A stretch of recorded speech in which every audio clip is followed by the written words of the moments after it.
Friends, நான் தான் உங்கள் இசைமணி. ஃப்ரெண்ட்ஸ், எதுக்காகனா நான் எப்போதுமே விளக்குக்கிட்ட தான் என்னுடைய பைசாலாம் சேர்த்து வைப்பேன், சரிங்களா?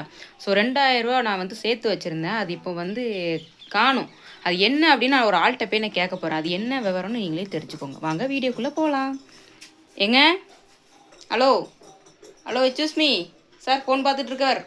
ஹலோ சார்ங்க, பாருங்கள் என்ன சார், என்ன 2000 வச்சுருந்தேன், நீங்கள் தான் எடுத்தீங்களா? ஆமாம். எதுக்கு? 40 ரூபா எடுத்து அள்ளி குடித்தேன். புரியல. 40 ரூபா எடுத்து இளநீ குடிச்சிங்களா? அடா அடா ஆளே, இங்கே பாருங்க, கொஞ்சம் எந்திங்களேன். சொல்லு. ஏங்க, 40 ரூபா எடுத்து இளநீ குடிச்சிங்க, கரெக்டு. நான் உங்களை வெயில் டைமில் தான் குடிக்க சொன்னேன். அடமெல்லாம் விடாமல் பிடிச்சிக்கிட்டு இருங்க. இந்த டைமில் இளநீ குடிச்சிங்கன்னா ஹெல்த்து ஸ்பாயில் ஆயிரும். உங்களை நான் வெயில் டைமில் மட்டும் தான் குடிக்க சொன்னேன். சரி, குடிக்கலாம். இந்த மாதிரி யாரும் தயவு செஞ்சு பண்ணாதீங்க. சொல்கிறது ஒன்று, நடக்கிறது ஒன்றுங்க. பாருங்களேன், நான் வெயில் டைமில் தான் குடிக்க சொன்னேன். நான் இவங்களை பார்த்தா மழை டைம்லேயும் குடிச்சிட்டு இருக்காங்கங்க. பேச்சே கேட்க மாட்டாங்க. எங்கள் வீட்டில் தான் அப்படி இருக்கா, எல்லார் வீட்லையும் இப்படி இருக்காங்க. தெரிஞ்சால் லைக் பண்ணுங்கள், ஷேர் பண்ணுங்கள், சப்ஸ்கிரைப் பண்ணுங்கள். முக்கியமாக நம்முடைய இசைமணி சேனலுக்கு உங்களே ஆதரவு கொடுங்க. பாய்ங்க.